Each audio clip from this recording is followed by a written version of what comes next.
Tällä videolla on ohje tämän poron virkkaamiseen. Tämä on tämmöinen 2 kämmenen kokoinen söpö taskuporo.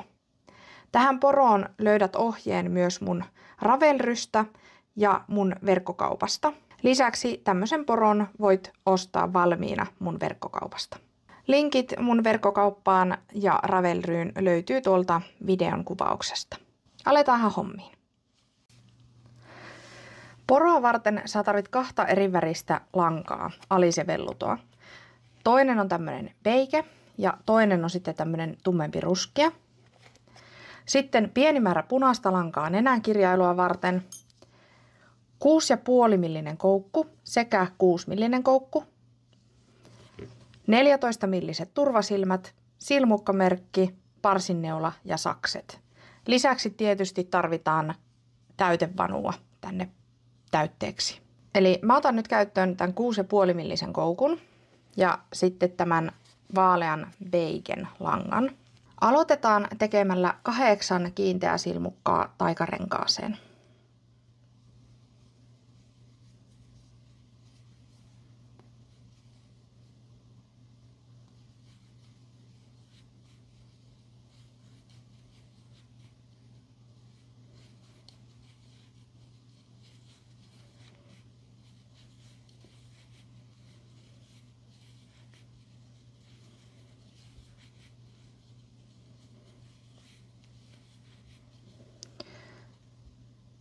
Sitten tarkistetaan, että tulihan siihen 8. Ja sitten kun olet tehnyt kaikki, niin kiristetään tämä taikarengas suppuun. Sitten etsitään se ensimmäinen kiinteä silmukka sieltä ja tehdään siihen 2 kiinteitä silmukkaa. Noin. Tähän ensimmäisen silmukan kohdalle kannattaa laittaa silmukkamerkki jo. Ja sitten tehdään toinen kiinteä silmukka samaan silmukkaan. Ja tällä tokalla kerroksella tehdään 2 kiinteitä silmukkaa jokaiseen silmukkaan.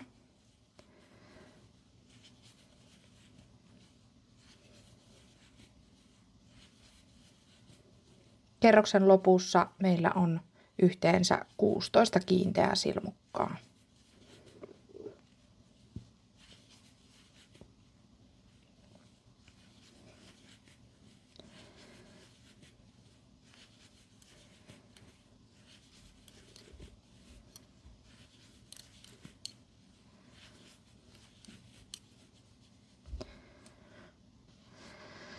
Sitten 3.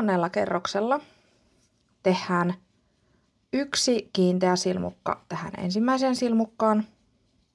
Laitetaan silmukkamerkki takaisin merkkaamaan sitä ekaa silmukkaa. Ja sitten tehdään seuraavaan 2 kiinteää silmukkaa, eli levennys. Ja tällä kerroksella toistetaan 1 kiinteä silmukka ja 2 kiinteää silmukkaa samaan silmukkaan. Tämän kerroksen jälkeen meillä on silmukoita yhteensä 24.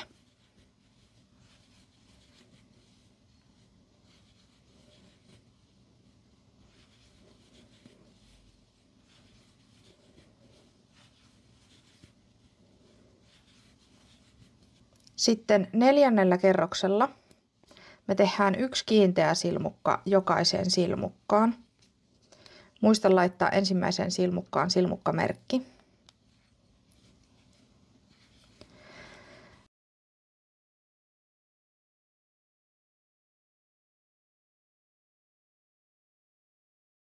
Nyt tällä kerroksella tämä 1 kiinteä silmukka jokaiseen silmukkaan toistetaan kerroksien 4-8 aikana. Eli yhteensä 5 kerrosta.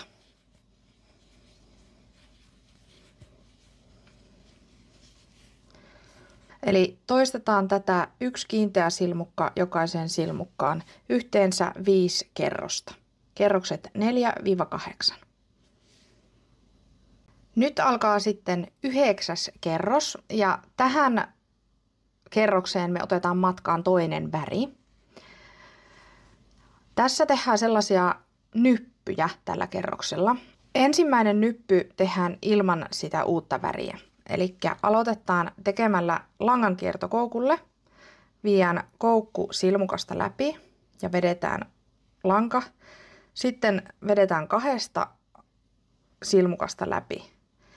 Ja näitä pylvään puolikkaita tehdään yhteensä 4 kappaletta. Nyt tässä on 2, 3,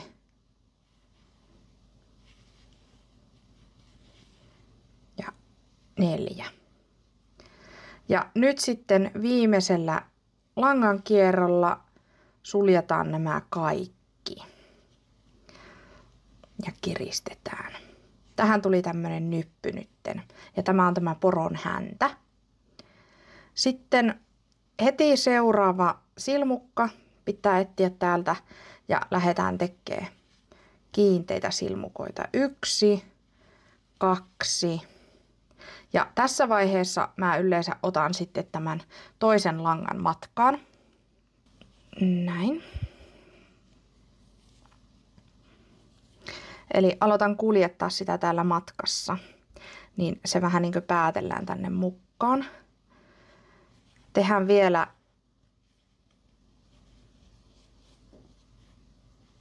kolmas kiinteä silmukka, 4. kiinteä silmukka, 5. kiinteä silmukka ja 6. kiinteän silmukan viimeisellä langan kierrolla otetaankin tämä ruskea lanka täältä matkaan.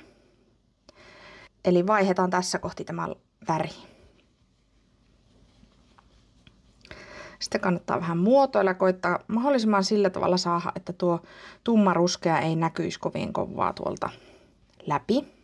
Ja nytten me tehdään tällä ruskealla langalla se nyppy tähän.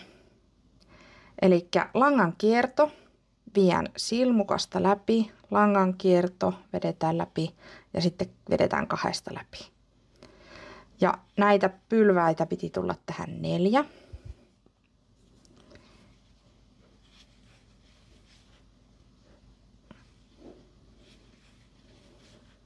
Noin.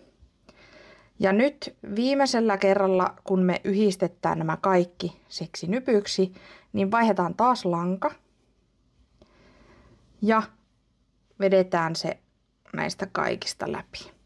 Ja tässä kannattaa kiristää kans sitten hyvästi. Ja muotoilla vähän tuota nyppyä. Seuraavaksi tehdään 1 kiinteä silmukka. Ja toisen kiinteän silmukan keskellä vaihdetaan taas ruskea lanka. Näin. Me saadaan silloin tämä vaihto näkymättömäksi tässä. Ja nyt tehdään taas nyppy.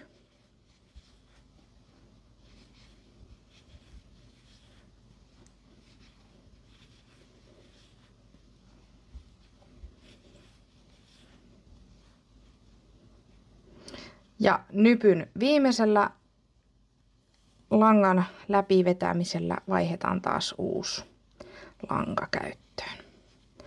Ja kiristetään ja muotoillaan.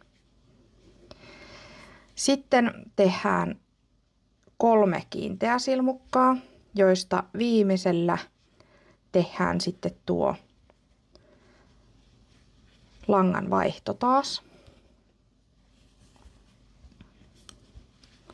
Näin.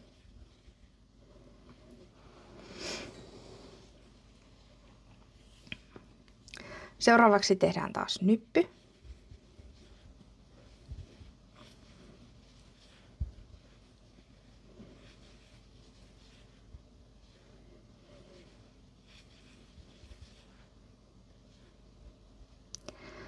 Ja sitten viimeisellä langanvedolla vaihdetaan väri. Näin. Ja kiristellään. Sitten tehdään 2 kiinteätä silmukkaa, joista toisella tehdään sitten taas se langanvaihto. Ja tää on viimeisen nypyn tekeminen. Nyt sitten seuraavaksi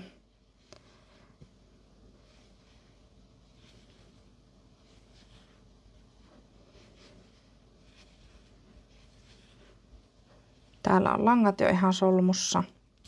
Onneksi tää on viimeinen. Vielä yksi pylväs. Noin. Ja sitten vaihdetaan taas se lanka. Vedetään kaikista läpi. Kiristellään molempia värejä tässä. Ja sitten tehdään 6 kiinteitä silmukkaa tähän loppuun. Ja nyt ei tarvi enää vaihtaa lankaa, mutta kannattaa kuljettaa tuota ruskeata lankaa tuolla mukana, niin sitten se vähän niin kuin päätellään tonne väliin. Ja koita saada se sillä tavalla, että se ei kauheasti näkyisi tuota läpi.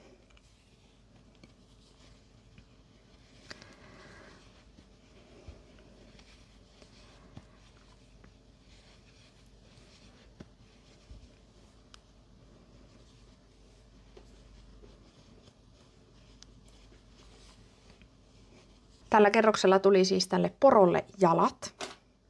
Nyt voi katkaista sitten tämän ruskeen. Voi vähän kiristellä sitä tuolla molemmista päistä. Se saattaa auttaa siihen, että se ei näy tuolta läpitte. Mutta katkaistaan lanka. Jätän silti yleensä pitkästi tuota, että se ei varmasti sieltä voi karata. Sitten aloitetaan 10. kerros ja tässä aloitetaan kavennukset. Tehdään niin, että tästä hännän yläreunasta otetaan tämä silmukka. Tehdään siihen kiinteä silmukka. Muista laittaa siihen tämä silmukka merkkimatkaan. Sitten tehdään toinen kiinteä silmukka ja sen jälkeen tehdään kavennus.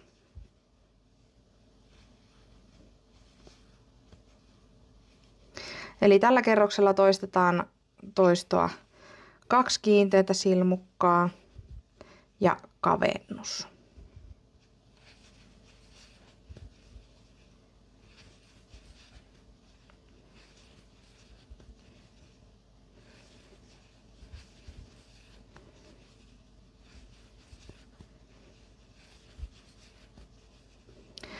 Ja näissä jaloissa niin näistä huomaa paremmin sen yhden silmukan, joka on kokonaan tämmöinen ruskea täällä ylhäällä. Niin ota se silmukaksi matkaan.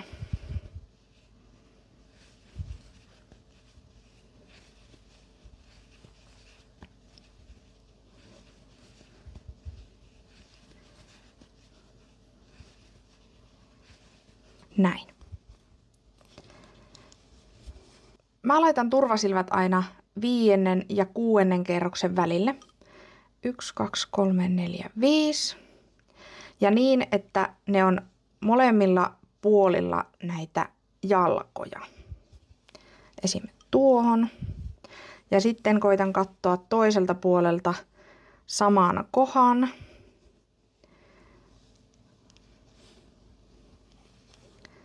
Lähes sama kohta. Ei ole hyvä kohta tuossa. Tai onko tuossa? Näin. Tässä on välissä mulla 4 kiinteitä silmukkaa, koska se näyttää kaikista parhaimmalta.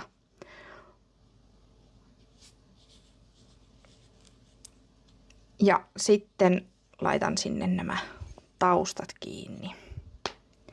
Mä tykkään laittaa ne niin päin, että tämä turvasilmän kuppiosa menee tuota silmää myöten. Minun mielestä ne on silloin kaikista tiukimmat. Näin. Sitten kannattaa täyttää tässä vaiheessa tätä poroa. Laita täytettä sen verran kuin haluat. Jos haluat jämäkämmän siitä pehmosta, niin laita enemmän. Ja jos haluat pehmosemman, niin sitten jätä vähän vähemmäksi. Pehmoleluissa yleensä niin se muotoileminen on yksi tärkeä juttu sitten myös, joka vaikuttaa siihen ulkonäköön.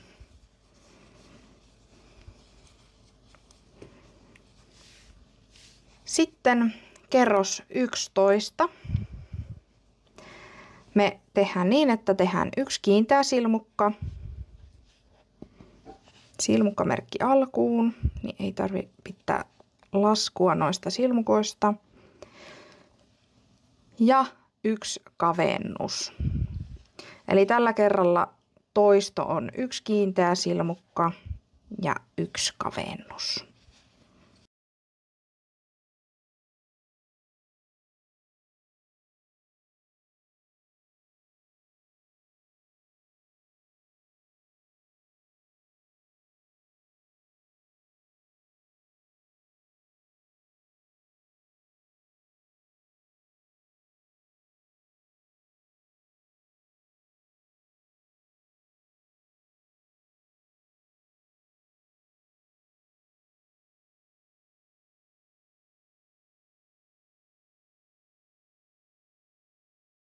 Ja sitten viimeisellä kerroksella kavennetaan koko ajan.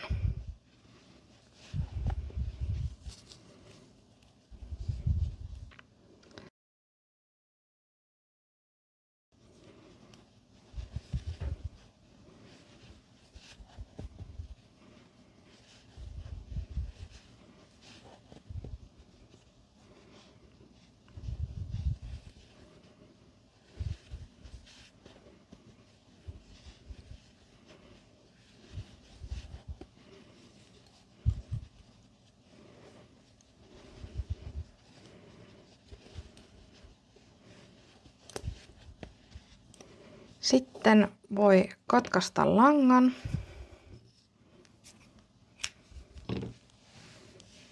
Otetaan silmukkamerkki veke. Ja sitten otetaan parsinneula. Tässä ulkoreunasta voi mennä kaikista näistä 6 silmukasta ja kiristetään.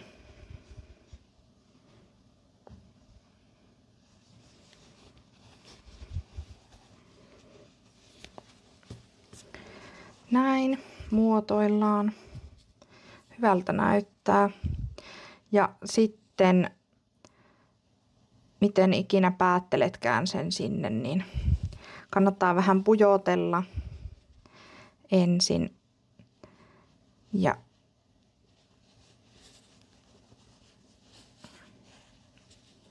sitten työntää sinne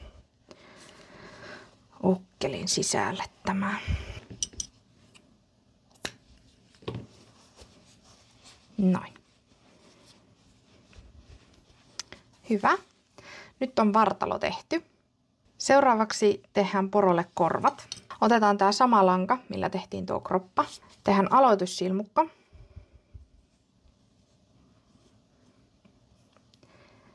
Sitten tehdään yksi ketjusilmukka. Toinen ketjusilmukka. Yksi kiinteä silmukka ensimmäiseen ketjusilmukkaan. Yksi puolipylväs samaan silmukkaan. Yksi pylväs samaan silmukkaan.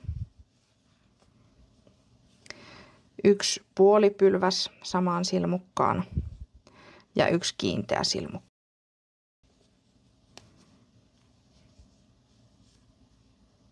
Eli tästä tulee tämmönen pikkunen kuppi. Ja nyt voi vettää langan. Mä teen tässä vaiheessa yleensä näin. Tässä on nyt eka korva. Tehdään toinen samalla tavalla. Eli aloitussilmukka.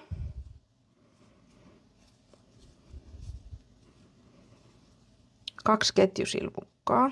1, 2. Sitten kiinteä silmukka. Puolipylväs. Pylväs. Puolipylväs. Ja kiinteä silmukka. Vedetään lanka, katkaistaan ja sitten laitetaan se tuollain. Tässä on nyt yksi korva. sarviinkin tarvii 6 millisen koukun. Tehdään aloitussilmukka.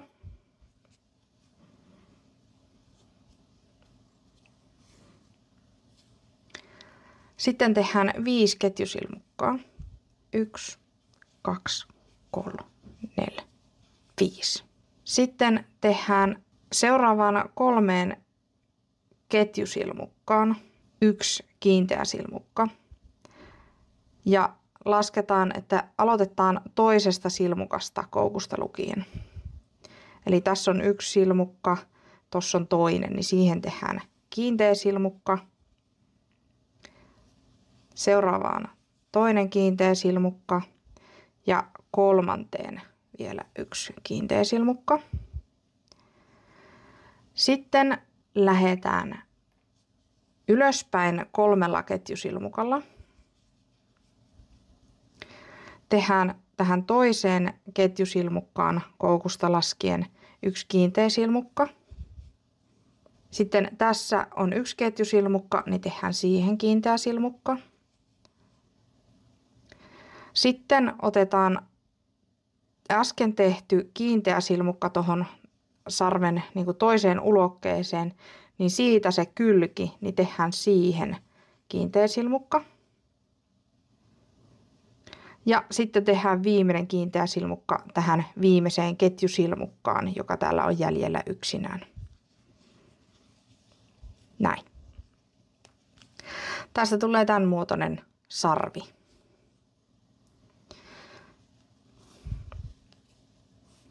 Vedetään lanka, mutta jätetään tarpeeksi päättelyä varten, tai siis kiinnittämistä varten. Ja nyt meidän pitää tehdä vielä toinen, samanlainen. Nämä on keskenään samannäköiset, tai lähes samannäköiset. Käsin tehty, niin saattaa niissä vähän eroa olla. Sitten aletaan kiinnittää näitä osia tähän poroon. Voi aluksi vähän mallata. Mulla on tämmöisiä pitkiä nuppineuloja, joita mä käytän yleensä näissä mallaamisessa apuna.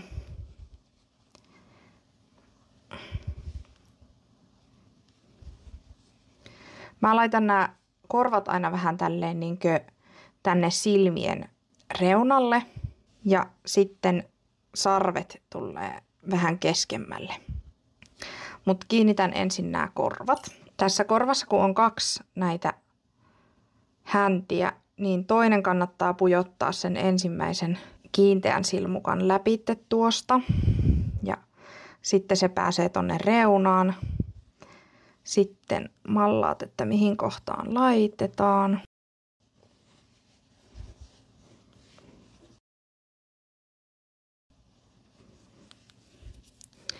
Ja tähän kun kiinnittää tämän korvan, niin mä pistän niille jonkun verran väliä tossa, että en laita samasta reiästä, vaan tuolta vähän eri kohtaa, mutta sitten täältä takkaa niin samasta reiästä. Noin.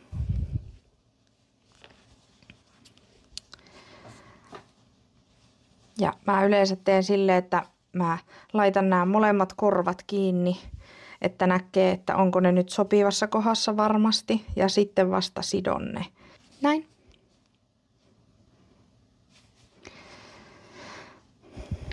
Ja oikeastaan tässä kohti mä monesti laitan nämä sarvetkin kiinni, että niitä pystyy vielä sitten vaikka noita korvia niiden paikkaa siirtämään, jos on huono.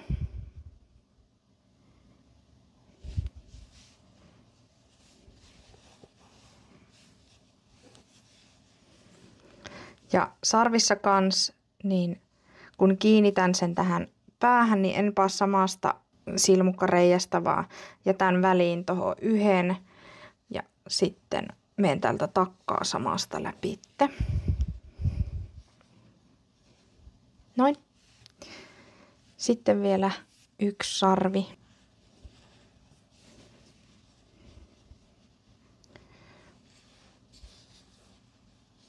Noin. Ja nyt kun ne näyttää mun mielestä hyvältä, niin sitten nämä täältä aivoista tunkeutuvat lonkerot pitää solmia.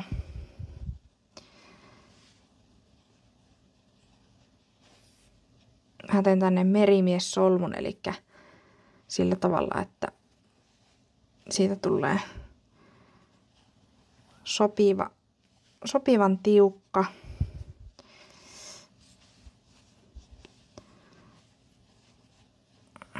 Umpisolmu, minkä ikinä haluatkaan sinne tehdä. Ja koitan, että se solmu menee vähän niin kuin tuonne pään sisälle. Että mun ei tarvitse sitä enää lisäksi tuohon työntää tuonne syvemmälle enää, kun se on vähän hankalaa sitten.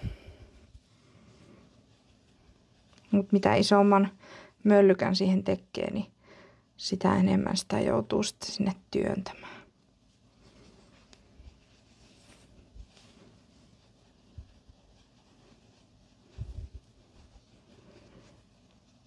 Ja sitten virkkauskoukulla saa napattua ne tänne pehmon sisälle.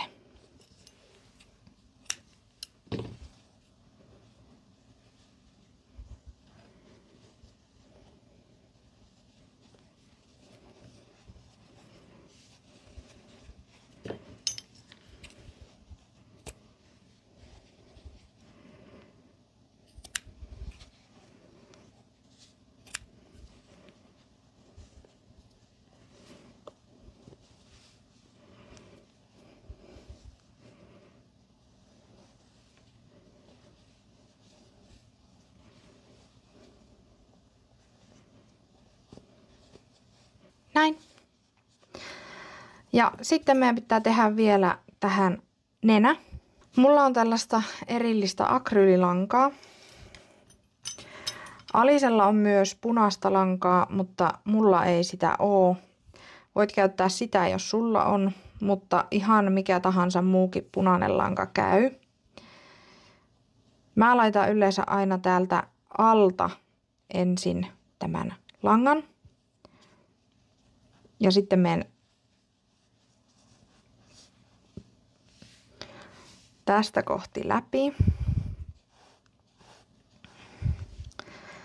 Vedän sen niin, että sinne jää päättelyä varten lankaa. Sitten menen parin silmukan yli tossa.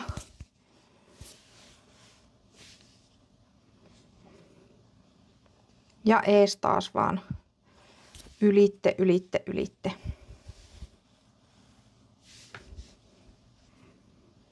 Jos mitä paksumpi lanka tämä on, niin sitä vähemmän tässä tarvii ees taas mennä. Että se velluto voisi olla hyvää, koska sitten sun ei varmaan tarvi kuin yhdesti ehkä tehdä se. Tai pari kertaa. En tiedä. En tosiaan ole saanut käsiini itse sitä lankaa.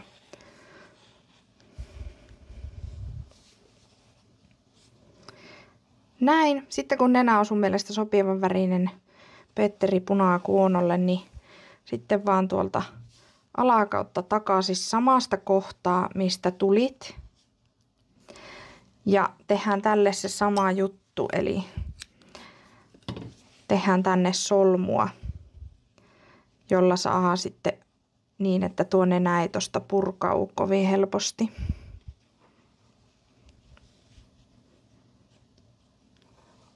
Näin. Ja sitten virkkauskoukulla sen saa vetästyä täältä tonne pehmon sisälle.